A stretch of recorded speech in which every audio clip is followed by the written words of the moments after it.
এই রেসিপিটি তোমরা রুটি, লুচি, নান, পরোটা, ফ্রাইড রাইস সব কিছুর সঙ্গেই তোমরা খেতে পারবে। একদম নিরামিষ পদ্ধতিতে বানালাম। হ্যালো এভরিওয়ান, মাম্পিস ব্লগে তোমাদের সবাইকে স্বাগত আর অনেক অনেক ভালোবাসা। আজকে উপকরণ দেখে আশা করি বুঝতেই পারছো কি আমি রান্না করতে চলেছি। হ্যাঁ, ঠিকই ধরেছো, আজকে আমি করব মাটার পনির। তাই এখানে দেখো আমি 200 গ্রাম মতো পনির নিয়েছি। পনিরটাকে আমি টুকরো টুকরো করে কেটে নেব।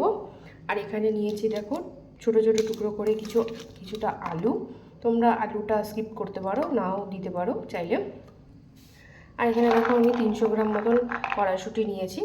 এই কড়াইশুঁটিটা আমি ভালো করে ছাড়িয়ে নিয়ে ধুয়ে নিয়েছি। তারপরে এবার এইটাকে আমি হালকা করে একটু ভাপ দিয়ে নেব। আর রান্নাটা শুরু করতে কি কি লাগবে সেটাই তোমাদের সঙ্গে দেখাচ্ছি। দেখো এখানে নিয়েছি জয়িত্রী আর মানে গোটা এলাচ, লবঙ্গ, দারচিনি, তেজপাতা এগুলো দিয়েছি ফোড়নের জন্য।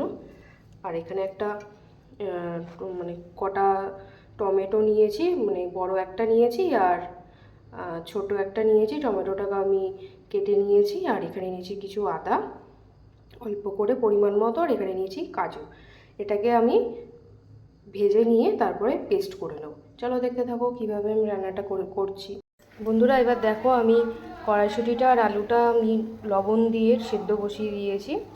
আর এখানে দেখো কড়াই বসিয়ে দিয়েছি। এটা যেটা কেটে রেখেছি এগুলোর এবার পেস্ট বানিয়ে নেব। কড়াইতে সাদা তেল দিয়ে দিলাম। টমেটোটা তাড়াতাড়ি নরম করার জন্য এখানে আমি দিয়ে দেবো লবণ, দিয়ে একটু নাড়াচাড়া দিয়ে নেব। আর দিয়ে দেবো দুটো পাকা কাঁচা লঙ্কা। টমেটোটা দেখো এবার একটু নরম নরম হয়ে এসেছে। এটা আরও কিছুক্ষণ নরম করে নেব। এবার আমি এর মধ্যে দিয়ে দেবো হলুদ গুঁড়ো সামান্য করে, আর দিয়ে দেবো ধনে গুঁড়ো। আর অন্য কোনো মশলা আমি এর মধ্যে অ্যাড করব না, যেহেতু নিরামিষভাবে করছি আমি। এটাই হয়ে যাবে। এবার এটা আমি মিক্সার গ্রাইন্ডারে দিয়ে দেবো, পেস্ট করে নেব। এবার আমি কড়াইয়ের মধ্যে সাদা তেল দিয়ে দিলাম আর দিয়ে দেবো লবণ। এবার আমি পনিরটা একটু ভেজে নেব হালকা করে। পনিরটা দেখো আমি একদম হালকা করে ভেজে নেব। এবার দেখো আমি মশলাটা বানিয়ে নেব মিক্সারে। তার আগে দিয়ে দেবো পোস্ত। এখানে তোমরা পোস্তর জায়গায় চাল মগজও ব্যবহার করতে পারো। তো আমার ঘরে পোস্ত ছিল বলে আমি পোস্তটাই দিলাম। এবার আমি মশলাটা বানিয়ে নেব। এবার এখানে দেখো পনিরগুলো আমি ভেজে তুলে নিয়েছি। এবার আমি ফোড়ন দেবো কড়াইতে। ফার্স্টেই বলি কড়াইটা দেখে কিছু মনে করো না তোমরা, কড়াইটা স্কিপ করে যাও। কড়াইটা কালো হয়ে গেছে পনিরটা ভাজতে গিয়ে। তো এবার দেখো আমি রান্নাটা শুরু করছি। এবার দেখো আমি ফোড়নটা দিয়ে দেবো। আর ফার্স্টে একটা কথা বলি, তোমাদের তখন গোটা জিরেটা দেখানো হয়নি, তা আমি এখানে গোটা জিরেটাও ফোড়ন দিয়ে দিলাম। এবার একটা সুন্দর গন্ধ বেরোনো পর্যন্ত আমি অপেক্ষা করব। এবার এখানে দেখো মশলাটা আমি ভালো করে মিহি করে পেস্ট করে নিয়েছি। এবার আমি মশলাটা কড়াইতে দিয়ে দেবো।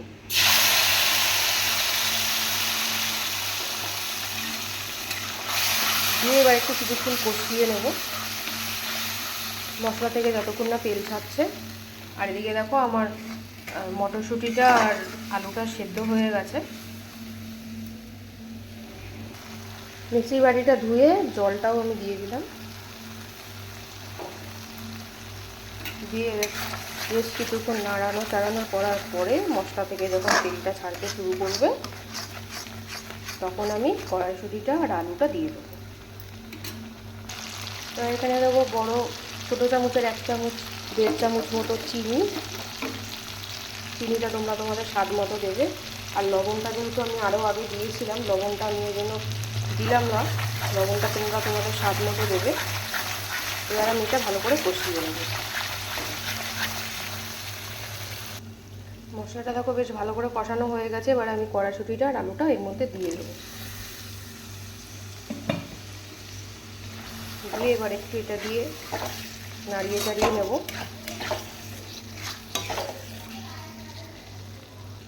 দেখো এটা ভালো করে কষানো হয়ে গেছে।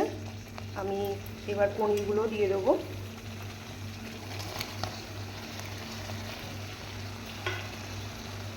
দিয়ে এবার একটু নাড়াচাড়া করে নেব। আর দেবো এর মধ্যে সামান্য করে গরম জল।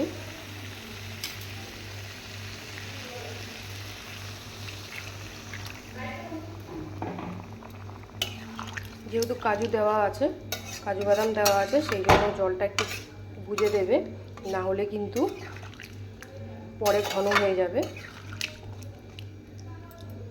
এটা এবার কিছুক্ষণ ফুটবে, আমি ঢাকা দিয়ে দেবো। এবার আমি এখানে দিয়ে দেবো ছোটো চামচের 1 চামচ মতো ঘি।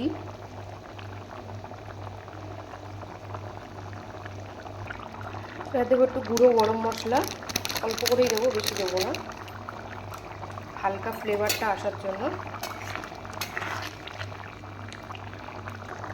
লবণটা মুখে একটু কম লাগছিলো দেখে আমি একটু লবণ দিয়ে দিলাম। এবার এখানে দেবো কাসুরি মেথি, হাতে একটু ডলে দিয়ে দেবো। এবার দেখো আমার রেসিপিটা পুরোপুরি তৈরি হয়ে গেছে। তো আমি এবার একটা বোলের মধ্যে ঢেলে নেব। তো আমার রেসিপিটা তোমাদের কেমন লাগলো তোমরা অবশ্যই লাইক কমেন্ট শেয়ার করে জানিও। আর ইউটিউব চ্যানেল থেকে যারা দেখছো তারা অবশ্যই আমাকে চ্যানেলটা সাবস্ক্রাইব করে দেবে পরবর্তী অন্য কোনো ভিডিও দেখার জন্য।